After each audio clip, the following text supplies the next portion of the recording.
Hi, and welcome to Creepy Crime Story, where the darkest truths aren't imagined. They're real. She didn't answer her alarm. She never missed work. The door was locked from the inside, and on the floor, a cigarette she didn't smoke. That's when they called 911. In small college towns like Burlington, Vermont, things aren't supposed to spiral this dark. But in July 1971, a crime buried itself into the floorboards of a quiet apartment, and it stayed there for over 50 years. Rita Patricia Curran was 24, a second-grade teacher in Milton, Vermont. Devout, punctual, respectful. She lived with two roommates in a second-floor apartment at 17 Brooks Avenue. Modest but safe. On the evening of July 19th, 1971, she followed her usual routine. Finished preparing for class. Phoned her parents. Went to bed around 11 p.m. At 8:15 the next morning, one of her roommates returned home after a trip. Rita didn't answer when called. Her alarm hadn't gone off. The bedroom door was locked from the inside. That was odd. They never locked inside rooms unless someone was sick. After several minutes of knocking, the roommate flagged down the landlord. Together, they forced the door open. Rita was lying face up on the floor, nightgown pushed up, robe open. Her face showed signs of trauma. Her neck was bruised and marked. A discarded cigarette rested beside her shoulder. She didn't smoke. The first officer on scene observed no signs of forced entry. The apartment was quiet, undisturbed. The bed slightly unmade. A book on the nightstand. A comb and brush neatly in place. Her purse was untouched. No valuables missing. The scene was controlled, not chaotic. Whoever did this had not panicked. They had moved with certainty. The body was cool, consistent with death several hours prior. The preliminary autopsy would later note bruising across the collarbone and upper sternum. Petechial hemorrhaging around the eyes indicated asphyxiation. Cause of death, manual strangulation. There were signs of sexual assault. A rape kit was conducted, though in 1971 such kits lacked the capability we now take for granted. DNA was not yet a forensic tool, but the technicians collected what they could. Samples were bagged. Fingernail clippings preserved. The cigarette, a filtered Pall Mall, was submitted as potential trace evidence. The back stairwell of the building led directly to the second-floor units. No camera surveillance, no alarms. Access was simple. For anyone familiar with the layout, Rita had no known enemies, no recent breakups. Her roommates confirmed she hadn't mentioned any concerns or threats. Police canvassed neighbors. Most had heard nothing. No loud noises, no screams. It was a quiet summer night. Among those questioned were William and Michelle Daruse, a newlywed couple living in the upstairs apartment. William had a minor criminal record, disorderly conduct, resisting arrest from years prior. Michelle, by contrast, had no history. Both stated they had been home all night, went to bed early, didn't hear or see anything. They seemed calm. Detectives noted the interaction and moved on. The cigarette, however, remained unexplained. Rita's family described her as health conscious. She didn't drink, didn't smoke, avoided caffeine. Her father confirmed she found smoking disgusting. Her school desk had been cleaned before the break. Her bank account was untouched. No strange withdrawals. No signs of financial motive. The autopsy timeline estimated death occurred between 1:00 and 3:09 a.m. The front door had been locked, so had the bedroom. The killer had left quietly. No one saw him enter. No one saw him leave. Within days, the town moved into self-preservation mode. Police increased patrols. Apartment managers upgraded locks. Parents walked children to and from school. But without a suspect, the tension shifted to fear. Then silence. Weeks passed. Leads dried up. The cigarette remained in the evidence room, logged and sealed. The rape kit stored. No fingerprints were retrieved. In the early 70s, without physical eyewitness testimony or a confession, most cases grew cold fast. And this one did exactly that. No one was arrested, no charges filed. The upstairs neighbors moved within months. Life continued. Rita's grave remained tended, her name spoken quietly in town, and the case file, over time, was shelved, but not discarded. In 2014, a young detective reopening unsolved violent crimes pulled the file. What caught his attention wasn't the scene. It was the order in which things had stopped. She'd gone to bed at 11. The door was locked from the inside. There was no blood, no mess, no forced entry, and a cigarette that didn't belong. When a crime scene leaves behind too little, sometimes that's not oversight, it's intent. The data aligned too cleanly. Sometimes that was the problem. This was the last violent crime in Burlington without a resolution for over 50 years. And it started in a room with no signs of struggle, no open windows, and no one to fight for her, except a trace of ash and a timeline that didn't add up. The cigarette had a white filter, crushed slightly at the end but not entirely smoked. It sat just inches from Rita Curran's body, a forensic detail that stood out, not because it was unusual to find cigarettes at a crime scene in 1971, but because Rita didn't smoke. According to co-workers, she avoided it entirely. Her school teacher voice mattered. Her routines were clear. She didn't drink. She didn't party. She didn't tolerate smoking in her apartment. And yet there it was. A Pall Mall cigarette, no ashtray nearby, no matchbook in the room, and no explanation. Burlington PD sent the cigarette to evidence. In 1971, there was no capacity to analyze DNA from a filter tip, no automated fingerprint matching system. It was cataloged, sealed, and shelved, its relevance purely theoretical. The responding officers marked it in the report as non-associated item, meaning its origin was uncertain and its connection to the crime, at the time, unprovable. This scene had already raised red flags for the senior investigator. No forced entry, no defensive wounds on Rita's arms or hands. The bedspread wasn't torn, the drawers weren't opened, and there were no overturned items anywhere in the apartment. In a typical home invasion or sexual assault case, something almost always gets knocked over. Not here. It was a static scene, frozen, too clean. Rita's bathrobe had been loosened. Her undergarments were not on her body. Preliminary examination showed signs of sexual contact. There were no cuts, no stab wounds, no blood. Just the bruising around the neck and upper torso, clearly consistent with manual strangulation. Pressure applied by hand, not ligature. Petechial hemorrhaging in the eyes supported that conclusion. Toxicology came back negative. Rita had no substances in her system, no alcohol, no barbiturates. Time of death was adjusted slightly after forensic temperature readings, estimated between 1:30 and 3 a.m. With limited forensic options in the early 70s, police turned to interviews. The layout of 17 Brooks Avenue offered only one clear entry point for outsiders: the back stairwell. There were no reported break-ins. The lock on the main entrance showed no tampering. The window in Rita's bedroom was closed from the inside. That left two scenarios. She either opened the door to someone she knew, or the person was already inside the building. Officers canvassed every tenant.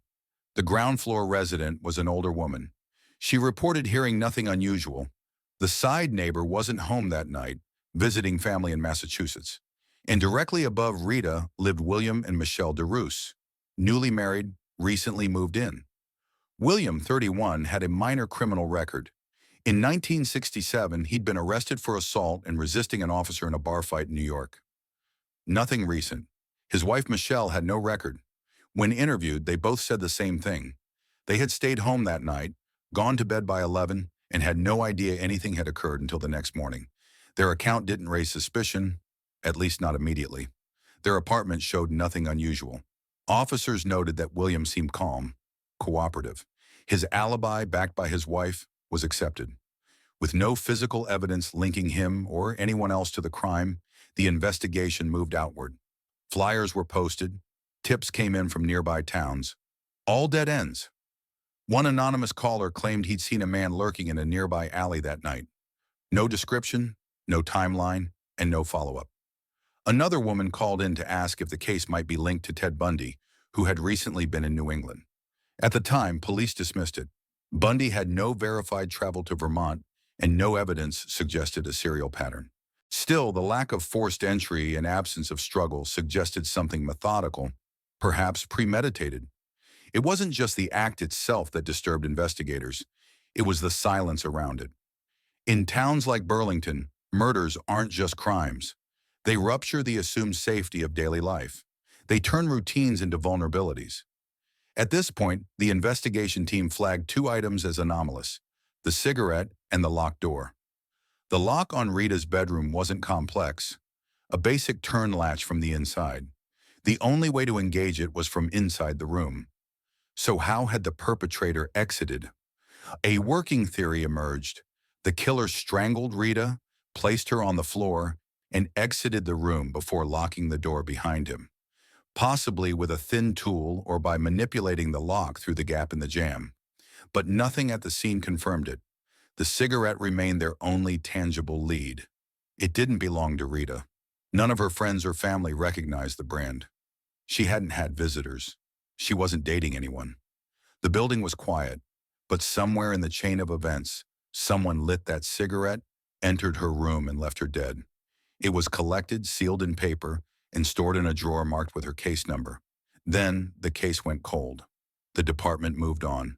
The detectives transferred. The evidence sat untouched. Rita's name faded from local memory, appearing only in anniversary blurbs from local reporters or in the footnotes of town hall documents. Until decades later, when the same cigarette, untouched, untested, forgotten, would do something the investigators of 1971 couldn't. Speak. The layout of 17 Brooks Avenue was straightforward. 2 units on the second floor, stairs leading up from a shared entryway in the back, and one hallway connecting both apartments. On the night of July 19, 1971, the apartment directly above Rita Curran's was occupied by William and Michelle Daruse, newlyweds who had moved in less than 3 weeks earlier. In the initial investigation, their names were recorded early. William, age 31, had been cooperative during the neighborhood canvass. He answered questions with minimal hesitation. Michelle echoed his statements. According to both, they had been home all evening. They said they had no knowledge of the incident until police showed up the following morning. No unusual noises, no disturbances. They went to bed early around 10:30 p.m. and didn't wake until daylight. On paper, it held. But in hindsight, the details were thin. Officers asked routine follow-up questions, but they didn't push.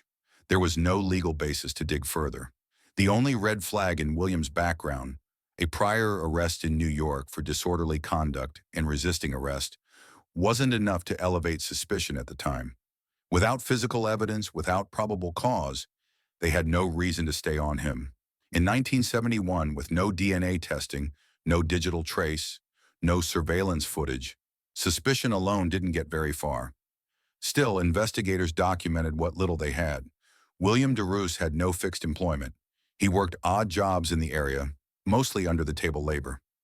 Michelle, 23, worked in retail downtown. Their marriage was recent, barely 2 months in. Neighbors had described them as quiet, but not particularly friendly. Nothing about their lifestyle stood out, at least on the surface. But a few details were logged, not for their relevance at the time, but because they didn't entirely make sense. One officer noted that while Michelle insisted she and William had been asleep together all night, she didn't provide much context. No mention of what they ate. No indication of whether they'd spoken to Rita, who lived directly below. No acknowledgement that they had heard anything, even though, structurally, their unit sat just 10 feet above the scene of a violent crime. One thing that did catch attention, the Daruse apartment had a rear stair exit that connected directly to the building's back alley. Unlit, secluded.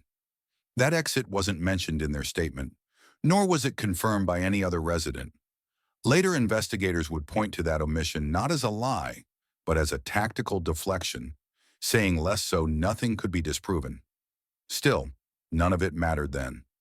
The cigarette from Rita's floor had no forensic value in 1971. The rape kit was sealed and stored, untested. Her roommates weren't home at the time. There was no witness, no confession, no murder weapon, and so William and Michelle faded from the active suspect pool. The file closed quietly. The public moved on. But internally, the case never fully left Burlington PD. In the 1980s, a younger detective attempted a file review, but was stymied by the lack of processing technology. In the 1990s, the crime was listed on Vermont's cold case ledger, alongside several others that predated DNA evidence. It wasn't until 2014 that the evidence room, now under audit, resurfaced the materials, including the original cigarette, preserved in a dated but sealed envelope. The technician handling the archive review noted the detail.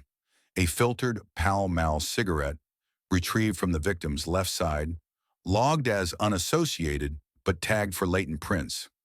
The prints, unsurprisingly, had never been lifted. Surface oil would have long since degraded, but in 2014, forensic capacity had changed. Touch DNA, extracting genetic material from the object's surface, was now possible. The cigarette was scheduled for analysis. Around this time, a shift occurred in how cases like Rita's were approached. It wasn't just about reopening, it was about sequencing. By 2019, the Burlington PD established a dedicated unit to apply forensic genealogy to dormant sexual assault and homicide files. The goal wasn't just closure, it was correction. Technology had evolved. The standard for investigation had changed, and this time, the cigarette wouldn't be ignored. Still, in 1971, it all came down to a name that was mentioned once, recorded without urgency, and then dismissed. William Daruse. No clear motive, no witnesses, no confession, nothing actionable. But as one retired officer noted decades later, he never should have fallen off the board. He lived 10 feet away. That should have been enough to stay on him. One detail worth noting in hindsight, and it was logged by a secondary officer in the margins of the report, was that the Daruses had moved out shortly after the incident. The timing raised questions. Their departure was sudden, with no forwarding address. Not suspicious enough to flag formally, but curious enough to remember. Cases like Rita Curran's don't die because they are forgotten. They die because the data never connected. At the time, there were no databases, no familial match grids, no software to align behavioral anomalies with forensic flags. But the data was there, in handwriting, in evidence tags, in untested swabs and unsmoked cigarettes. It just waited for the right question to be asked. In 2014, a Burlington Police Department evidence clerk opened a climate-controlled drawer labeled Unsolved Homicide, 1971. Inside were envelopes so brittle they had begun to brown around the edges. Among them was an unremarkable paper pouch sealed with tape and tagged cigarette butt near body left shoulder. That envelope had sat undisturbed for over 4 decades. It hadn't been lost. It hadn't been destroyed. It had just waited. What made this moment different from any prior audit was not the envelope, but the technology now available to process it. Between 2010 and 2014, forensic DNA tools had advanced dramatically. Cold case units nationwide were reopening stored evidence, and Vermont, despite its relatively low homicide rate, was no exception. A newly assigned detective, young and methodical, noticed something missing from Rita Curran's file. Not what was in it, but what hadn't yet been examined at the molecular level. Her case was logged into the cold case prioritization list. The criteria were clear: preserved biological evidence, unsolved homicide, and viable chain of custody. Rita's file met all three. In 1971, the presence of semen in the cigarette had little investigatory use. There were no DNA databanks, no genotyping, no Y chromosome markers. But in 2014, forensic labs could extract partial and full DNA profiles from minuscule cellular deposits, including epithelial cells from a cigarette filter. The lab's objective was simple: determine if the DNA on the cigarette matched any known offender profiles. The sample was prepped and sequenced. The process took weeks. The result returned. No match in CODIS, the Combined DNA Index System. Whoever had smoked that cigarette had never been arrested or submitted a court-ordered DNA sample. To most cold case units, that would have ended the attempt. But to this team, it marked a shift in approach. Rather than close the file again, the evidence was forwarded for forensic genealogy analysis. A method that, instead of matching DNA to known offenders, searched for relatives in open consumer databases. It had gained national recognition after helping solve the Golden State Killer case in 2018. But this was new territory for Vermont. The data was uploaded to GED Match. The hit was partial, distant relatives, no closer than second cousins. But it was enough. Genetic genealogists, working closely with the Burlington PD, began constructing a reverse family tree. The goal wasn't to find a direct match. It was to find anyone in the same bloodline and work downward. Using obituaries, census records, marriage licenses, and birth certificates. They followed the lineage through multiple states. Eventually, a name surfaced that was already in the original file: William Daruse. At the time, this wasn't confirmation of guilt. It was confirmation of biological proximity. The DNA from the cigarette belonged to someone genetically close to him. Investigators now had a direction. They retrieved archived documents. They re-interviewed retired officers. They cross-referenced every tenant and visitor from 17 Brooks Avenue during July 1971. Only one person from that address had a criminal history and a family tree that pointed directly to the DNA sample. Still, they needed more than coincidence. A request was submitted to locate any surviving relatives of William Daruse. He had died in 1986 in San Francisco from a drug overdose. His remains had been cremated, no autopsy, no biological samples retained, but he had relatives, a sibling, a half-nephew, enough to narrow the margin of error. A new sample was obtained and analyzed. The match came back as conclusive. The cigarette found at the crime scene in 1971 carried DNA that traced directly and biologically to William Daruse. This was not a cousin. This was a source-level link. Still, the Burlington PD didn't rush to announce the result. They wanted to secure the original statements. They needed context. A retired detective, now in his 70s, provided a scanned copy of the 1971 interview notes with William and Michelle. There were no contradictions in their story, but there were gaps. There was no mention of where exactly William had been between midnight and dawn. No cross-checks of any third-party confirmations. No physical validation of the alibi. Only the word of his wife. This brought the investigation to a new phase. For the first time in over 5 decades, the case had a forensic anchor. But before issuing a formal conclusion, investigators made one final decision. They tracked down Michelle Daruse, now remarried, now retired, and living under a different name. She agreed to speak. No lawyers, no hesitation. The questions were simple. The answers were not. The cigarette had given them DNA. The genealogy had given them a name. But the case wasn't closed. For investigators, the next step wasn't about science. It was about people. Specifically, one person who might finally tell the truth about the night of July 19th, 1971. Michelle Daruse, formerly Michelle Daruse, had changed her name years ago. She was now living quietly in another state, remarried, retired, and uninvolved in anything resembling her past. When investigators reached out in 2022, they were cautious. This wasn't an interrogation. This was a chance to fill a silence that had lasted over 50 years. She agreed to speak. There was no hesitation in her tone. No lawyer present. She didn't ask what the meeting was about. And when they mentioned Rita Curran's name, she didn't pretend not to remember. In 1971, Michelle had told detectives that she and William had gone to sleep early and stayed in all night. That statement was never challenged.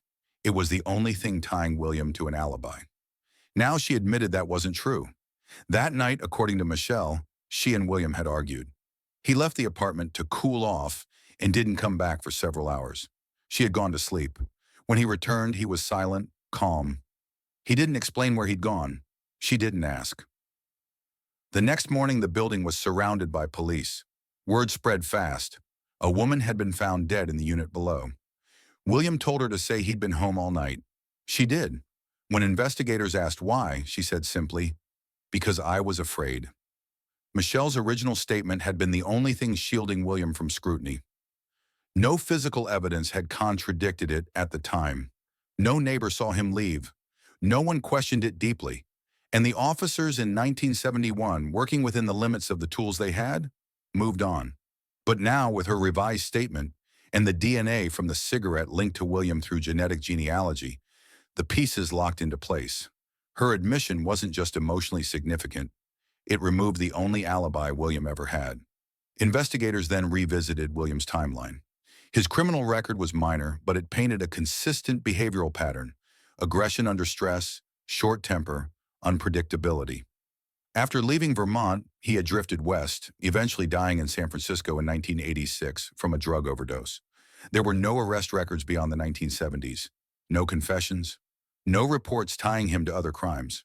His life disappeared quietly, as if deliberately erased. But the biological trail remained. The DNA on the cigarette wasn't just a familial link. It was a direct match to the saliva from the filter. The cigarette was left beside the victim. The sample was exclusive. No mixture of profiles. The case no longer required circumstantial justification. It had a primary source. And the only plausible route that cigarette could have taken into Rita's apartment was through the man who lived directly above her. Investigators presented the findings to a team of independent forensic reviewers. Their consensus was unanimous. The case met the threshold for official closure. There would be no trial. William Daruse was long deceased, but from a law enforcement perspective, the case was considered solved. One point worth noting is that Michelle never tried to defend William. She didn't justify his actions. She didn't suggest he might have been wrongly accused. She didn't cry.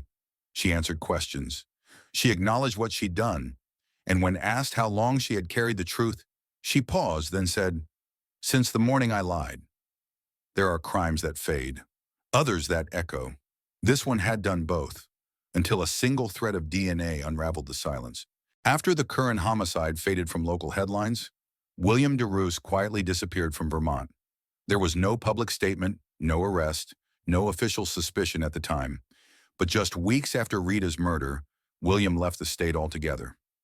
By 1974, Daruse had surfaced in California under a different pretext. He had reportedly begun exploring Buddhist teachings.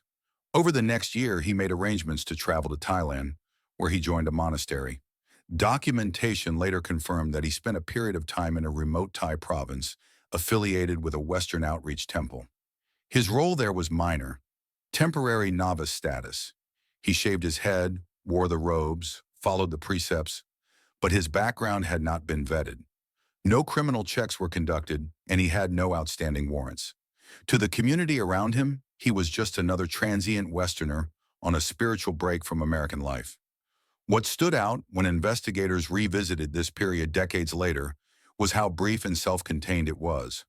Monks who remembered him described him as quiet, but said he left abruptly without completing the full ordination process. Within a year, he returned to the U.S. That return went mostly untracked. He didn't come back to Vermont. He settled in San Francisco during the early 1980s. By then, he was using his real name again, but was disconnected from his former life. No job history surfaced. No consistent residence was listed. He floated between apartments and shelters, relying on day labor and occasional government assistance. In 1986, he died of a heroin overdose. No family claimed the body. His remains were cremated. There was no autopsy, no retained samples, no fingerprints taken at the time of death. For years, his name never came up again, not in connection with any crime, not in any report. His footprint was light, almost deliberately so.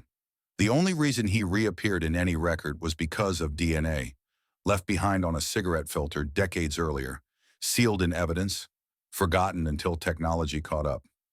When investigators confirmed the genetic connection and cross-referenced it with the 1971 tenant list, Daruse was the only individual to both share the specific DNA profile and have unsupervised access to Rita Kern's apartment vicinity during the night of the murder. Michelle's revised testimony confirmed he was unaccounted for during that time. The Burlington Police Department reviewed his life post-1971 to determine whether any other crimes might be connected to him. No violent crimes matched. No additional DNA entries flagged him in other state or federal systems. It appeared, based on what's currently known, that Rita was his only victim. But the path he took after the crime raises questions often encountered in cold case work. Did he feel remorse?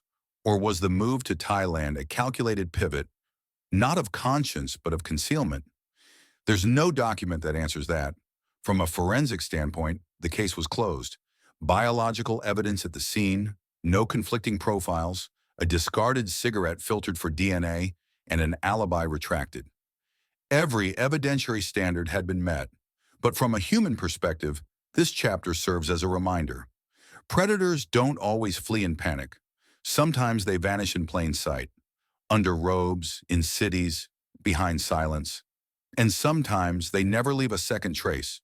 In February 2023, more than 51 years after Rita Kern's death, the Burlington Police Department held a formal press conference to announce the closure of one of the longest unsolved homicides in Vermont history.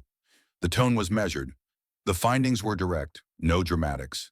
Just a timeline, a name, and a set of facts that now fit together. The chief stood at a podium flanked by forensic analysts and cold case detectives. Behind them, a timeline chart highlighted three critical points. July 1971, when Rita was murdered, 2014, when her cigarette was re-examined, and 2023, when DNA evidence and a retracted alibi closed the loop. They named the suspect publicly, William Daruse. They outlined his movements. They confirmed the DNA match. They explained Michelle's updated statement and how it invalidated the only alibi ever placed between Daruse and the victim. They stated unequivocally that had he still been alive, he would have been arrested and charged with first-degree murder. This wasn't a symbolic press event. It was procedural closure. The forensic standards had been met. The chain of custody was intact. There was no conflicting biological evidence at the scene. No other plausible suspect had access to the victim's apartment during the established window of death. Investigators emphasized that this was not a circumstantial theory. It was a forensic conclusion. Rita's family was informed before the public. Her remaining siblings attended the briefing. Her parents had passed away decades earlier, never knowing what happened to their daughter. What stood out during the presentation wasn't the science or even the resolution. It was the restraint. No sensationalism, no retrospective outrage, just clarity. The facts had taken too long to align, but now that they had, there was no ambiguity left. Later that day, Burlington police released the full case file to media outlets. It included redacted transcripts, lab reports, interview summaries, and historical evidence logs. Transparency wasn't just a gesture. It was a statement that no thread had been left ignored. Public reaction was measured. There was no trial, no courtroom confrontation, no opportunity for Rita's family to face the person responsible. But they had answers, not theories, answers. That made the difference. This chapter of the case wasn't about punishment. It was about validation. And in long-term homicide cases, especially those without surviving suspects, closure looks different. It isn't loud, it isn't decisive, it's methodical, it's evidence-based, and it doesn't rely on confessions or convictions, it relies on proof. Behind every solved cold case is a series of decisions made long before technology could catch up. Someone bagged that cigarette in 1971. Someone preserved the rape kit. Someone documented the autopsy cleanly. Without those early efforts, forensic science wouldn't have had anything to work with 5 decades later. There's a reason cold cases aren't simply forgotten. They're waiting for capability. But evidence, no matter how intact, is only as strong as the process used to interpret it. In this case, it held. The system functioned, even if late. No courtroom ever said William Daruse was guilty. But science did. And in the end, it was the science that gave Rita Curran her name back in the record. Not as a victim of mystery, but as a victim whose case was solved. 52 years is a long time to hold on to silence. But what the Burlington Police Department did was hold on to something else. Evidence. A cigarette butt, a set of fingernail scrapings, a half-torn robe. All seemingly mundane, filed away in boxes and forgotten corners of an evidence locker. But these weren't relics. They were the last pieces of Rita Curran's voice, long after her own had been silenced. In 1971, Vermont had no DNA testing, no centralized databases, no understanding that what one officer preserved, however small, could become the key to resolution decades later. The killer, William Daruse, had blended back into the fabric of society, moved west, rebranded, died in 1986. But the evidence remained where it needed to be, untouched, sealed, and waiting for technology to catch up. The forensic team that reopened Rita's case didn't find a sudden confession or a dramatic witness. What they had was pure science. In 2019, Vermont law enforcement began reprocessing evidence from cold cases using advanced genealogical DNA techniques. By 2023, when the samples from Rita's case were finally examined through familial DNA analysis and YSTR markers, the results were conclusive. Daruse had left his genetic fingerprint on the cigarette butt found beside her body. The man once ruled out because his wife had lied to protect him was now proven to have been inside that apartment with Rita when she died. There was no trial, No perp walk, no courtroom testimony. Daruse had been cremated nearly 4 decades earlier in San Francisco. But the conclusion was not built on speculation. It was the result of converging timelines, forensic truth, and digital legacy. It was methodical, cold, precise, and it was enough. We often imagine justice as a spectacle, the gavel slamming, the guilty hanging their head. But in reality, justice sometimes arrives quietly as a final report, a DNA match, and a name on the last page of a file. The Curran family had lived more than half a century with no answers. In July 2023, when they were informed of the breakthrough, there was no fanfare, only relief, and a sense that something weightless but heavy had finally been laid down. The real impact of this case is not just that it was solved, but how it was solved. It reaffirmed that preservation matters, that what seems insignificant, a discarded cigarette, can become the difference between obscurity and accountability. It validated the role of cold case units and the ethical necessity of maintaining forensic archives, even when budgets, time, and public interest fade.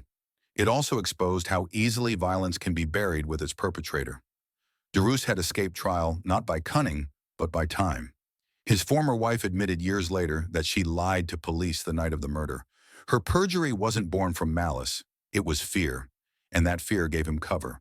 The silence of one person, multiplied by decades, cost Rita's family the justice they deserved for most of their lives.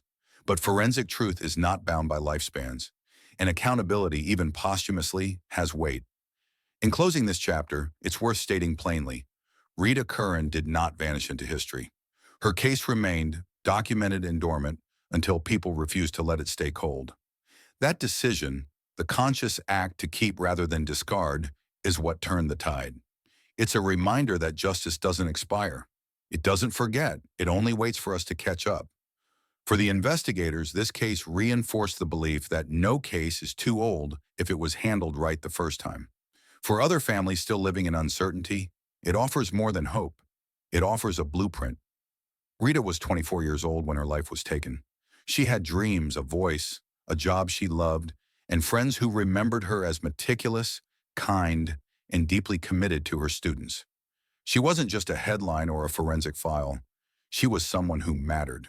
And now, so many years later, the system finally said so too. No, there will never be a prison sentence. No trial, but there is a record, a closed file, a name cleared, a family told the truth, and that is justice. What I've learned from telling Rita's story is this. Silence doesn't mean something is forgotten. It just means the truth is waiting for its moment. Evidence matters, persistence matters, and so does never giving up on the people we love. If this case reminded you of someone, or moved you in any way, take a moment to reflect. What would justice mean for your family after 50 years? If this video reached you, I'd love to hear where you're watching from. What are your thoughts? And if it touched your heart, please consider subscribing to the channel so you won't miss the next case we uncover together. Let's keep the truth alive, one story at a time.